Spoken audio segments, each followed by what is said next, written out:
Well, welcome everyone. We've got I think a really good webinar. Alicia and I have been working on the questions all day. So hopefully one of your questions will be in there. We actually went and pulled up some from the last webinar that didn't get answered, and even from the webinar before that. So we are getting caught up, and we thank you for being here. So basically what we want to cover is general questions related to taking and passing the coding certification exams. That's really what codingcertification.org is all about. And to introduce prospective students, people that are kind of sitting on the fence. They've probably been on our email list a while, but they're not quite sure if they're ready to purchase or enroll, purchase the Blitz videos or enroll in our course. So it's an opportunity for you to get to know me and Alicia and see our teaching style and how you would be supported as one of our students. This is also for our existing students that have just general coding questions that maybe haven't been answered they haven't asked on email yet, because Alicia will answer them right away, and myself, but just kind of general stuff that aren't necessarily you know, burning questions that they have to have done on email. So I got two of them on the slides for tonight. And then this is also to have a bonus to help out a lucky individual that will win either our Blitz package if you're not certified already, or our CEU package if you are certified already. And we will do that at the end, so you need to stick around to the end for that.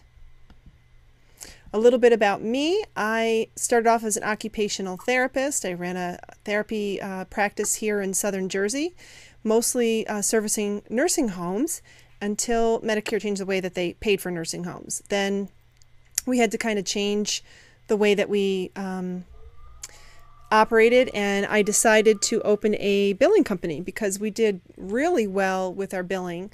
As a rehab company, we had 1.6 million in billing and less than 0.06% rejection rate, which was unheard of. And the reason was we did really good coding. We didn't know it at the time. We didn't have nice listservs and emails and these kind of webinars that we have nowadays. So we basically taught ourselves, and what we ended up doing was prospective auditing. So that's something that I pass along to my students as well, that clinical background. Gosh, this is going way back now, started the Coding and Reimbursement Network back in 1999. Where it ran very successfully for a number of years, and it was sold by the same company that purchased the AAPC. And that's how they got started on their online school. Of course, they've added their own tweaks to it, and now I'm doing things from lessons learned from that first time. The KISS method, keep it simple and straightforward for the students. I currently work, I have to change a slide, for CodeWrite, who's just been purchased by 3M, so I need to change it to 3M, as a coding analyst. And then I do this teaching on the side with Alicia and Boyd helping me. I couldn't do without them. So I'm very thrilled to have them, and we're a pretty good team, I think. So we've got our first question here. It's an ICD-9 question about shaken baby syndrome. So CP asks, "Hi Lorene, I have here a question. I get so confused with the choices. Please tell me how to approach the choices so I get the correct answer." So this is obviously must be from a practice test that she was taking. A 9-month-old baby boy is diagnosed with shaken infant syndrome with subdural hematoma and retinal hemorrhages. The daycare worker told the emergency department physician that she shook the baby to make him stop crying. Not a daycare I want to take my kids to. Select the appropriate diagnosis codes for this patient. So this is typically what you would see on a board exam. Multiple answers in multiple codes in each answer, which can at first be like, so overwhelming. So on the next slide, I'm going to show you how I attack it. Where's my stuff? Hang on. Oh, phew. I'm like, no, I worked so hard on this slide. Okay. Color-coded and everything. Panic is subsiding. Okay. So this is my new, this is truly hot off the press, my new recommendations for how to attack the board exam. I have discovered just from feedback from students taking the 2012 version that and they've always had it, multiple codes in the answers, but it seems like there are a majority of them are this way versus just a few. I recently took the CPCI exam, that's the instructor exam put out by the AAPC, and passed, thank you. And it was the whole thing was like this. There was no easy questions. That one's supposed to be harder, but I was like, whoo, I was tired after that. So my new recommendation is to bring in highlighters, because you can write in your exam booklet all you want.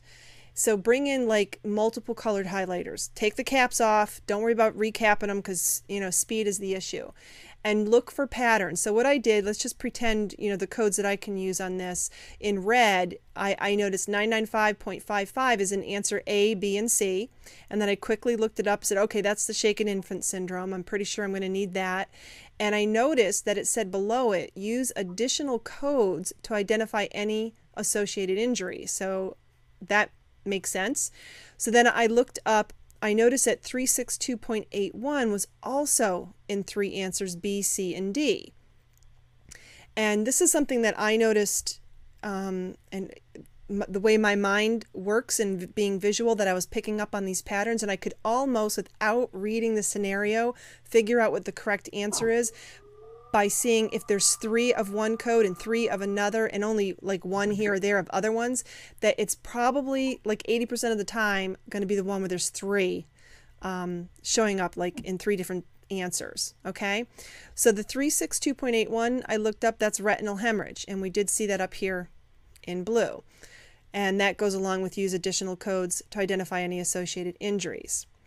So then we had these E codes, and I looked up all the different ones, and if you notice the pattern, you'll see the only E code that we had 3 of was the E967.8, and sure enough, that's the one we want: child and adult battering and other maltreatment by non-related caregiver. So it's from the daycare. It's not going to be by another child, it's not by another relative, but it was by a caregiver. Okay, it wasn't a human bite, and it wasn't assault by other means. So our best choice is 0.8. So we could have probably figured out the answer with either the 2 main ICD codes or by one of them and an E code. But so the answer is, if you guys want to type in the questions box, what do you think the answer is? A, B, C, or D? We should do a poll next time. Mm-hmm. Yeah, All right. good idea. So the answer is C, because we have the shaken baby infant syndrome, which we need, and we needed the 362.81. Now answer A and B both had that in it, right? But the only one that had the correct E code was C. All right, so that's how you really should attack it. I did read the question first for purposes of the webinar, but what I recommend on the board exam is you look up the answers first, and my revised recommendation is look up a few of them first, because you can't look up every single one like this. But once I figured out that 995.55 was definitely needed, I knew D wasn't correct, so I could cross that one off. And then once I looked up 362.81, I realized, yeah, I need that as the additional code. So I knew that A wasn't right. So now I had narrowed it down to B and C. And then I used the E codes, and then I figured out, you know, that C had to be right. Okay, so hopefully that will help with that one. You got some smart coders out there. Yeah. Just about everybody got it said right. C. Yay. Okay. And Alicia, what were you going to do this one, I think? Yes. Okay. Ruth, who's actually one of our students, CCO students, she wanted to get an explanation of organic insomnia versus non-organic insomnia. And she tried to look up in the dictionary to get the definition, but it didn't help her. So what we did was we looked up, I think I gave you a link too. Is it in there? Oh, yep. Hang on. I'm bringing it right down. Okay. We changed what we looked up organic disease instead of organic insomnia. And what it tells us, any disease in which there's a physical change in the structure of an organ. Okay? So, the example that we gave you, that I put up there, back to our slide, Maureen, was that if a person had hypothyroidism, they can't sleep. That's one of the symptoms. And that's an organic insomnia. It's caused by something that's wrong with the body. Unlike drinking too much caffeine, you had 3 cups of coffee before you went to bed. There wasn't a physical change in the body or the tissue or an organ that caused you to have insomnia. So the difference is that there's a physical change in the body that caused the condition. And that's what organic insomnia means. Or organic, any disease that's an organic disorder or disease versus a non-organic. Great. I like those examples. Those are great. Thank you. All right, next slide. Path and lab. Okay, panels. I think we both worked on this one. Jana, a Blitz customer asks, I seem to freeze on the CPC board exam in the path and lab section. Most confusion is with panels. I get thrown off as they seem to take too much time. Clearly I need to know something. What it is, I don't know. Okay, so basically the panels are a group of tests that are routinely done together, and it's more of a space-saving time convention. I think I have, yeah, okay. So here is, can you see that okay, Alicia's, oops, how about I go? Yeah. Well, you did. Yes. No, we went one screen too much. Wait a minute. Where'd it go? There you go. You've got it. No, that's reproductive medicine. That's the one we laughed about.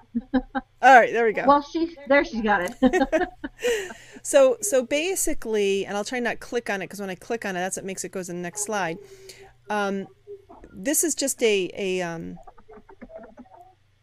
scan of my pathology and lab section, and what you'll see here is like 80047. It's a basic metabolic panel. And this, what I have bracketed here, these 8 tests are bundled into this code 80047. So rather than on a claim form write out all of these 8 different CPT codes, we just write out the one, 80047. And I just put 8 just to, indicate, okay, there's 8 tests bundled into 80047. Now, the physicians are not required to, when they want a basic metabolic panel, to use all 8 of these tests. Maybe they only want 7 of them. That's fine. Then they would bill the 7 out individually. But if they did do all 8, then you're required to bill the panel and not bill them separately. Okay? And then it gets really interesting if you look at 80050. This is a general health panel. And it's a panel that includes another panel. And that's why, even though it looks short, it actually is 17 tests when you add it up. Because it includes the comprehensive metabolic panel, which is 80053. It includes these 2 blood count type procedures. And it could be this type or that type. So it can get a little complicated. And then finally the thyroid stimulating hormone. So that's like 17 tests in one. Now, if you're focusing on this for a board exam question, what you'll want to do is typically you'll see one answer that will have just the one code, the panel code. And then you'll see another one that might have like 7 or 9 tests listed out. What I recommend is use your pencil, go to the panel, start reading the scenario, and start lightly crossing off the ones that are listed. And if you have all 8 and that's it, then you know you need to use the panel code. If you're missing one, then you need to pick the answer with the 7 that are listed. And if you have 9, then you bill the panel code and then the one left over test. So you'll have 2 codes. Okay. Was there anything else that you wanted to add on this one, Alicia?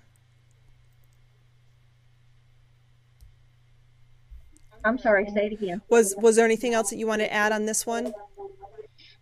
Yes, I did want to add that I just had taken a certification exam as well, and even though we don't discuss exam questions, that the highlight of the question was which 3 panels included glucose, potassium, and sodium. And so it gave you 4 choices, and there was one that didn't. And when you have it highlighted and bubbled like this, it would be real easy to pick that out. I actually put all the glucose in pink, potassium in yellow, and sodium in orange in my manual, just so I could quickly reference which ones had them and which ones didn't. And you did that on the fly while you were taking the exam? No, I did it the other day afterwards. Oh, okay. Actually, I did it today. There you go. Good. All right, so that's a Path and Lab question. We don't get too many of them, and of course tonight we got two. So here's Path and Lab on reproductive medicine. This is the one we thought was a joke at first. Oh, is this the sperm? Oh yeah, the sperm one. All right, explain how to code when the question talks about going to a sperm facility for 3 days and it's being frozen. Can you use units like ×3, ×4, etc.? Or should you use one code for the entire time you went in to give your sperm to the sperm bank? All right, so I went to Find a Code and I looked up 89343, and findacode.com is a site that we promote because I use it all the time. And for our members, if you go there and sign up and you use the coupon code CCO for codingcertification.org, you will get $60 off a year. So we encourage you to do that when you're ready to start using online coding manuals. And so part of what they have is this plain English description, which is really cool. And it just talked about, you know, what's actually being done with these type of procedures. Also within it, I could go to the CPT assistant and found that it said the following codes are for storage of each identified item. And in that list was the 89343. So the conclusion is if they're frozen and stored each time they're donated, then there would be 3 codes. So, and that's kind of how you can be like a resourceful coder and kind of go in and do a little research. CPT Assistant is like the helper magazine to the CPT manual. It does cost to get access to it, but if you sign up for Find a Code and you do the upgrade to get CPT Assistant, once you get certified, you'll find it very, very useful for real world coding questions like this. So.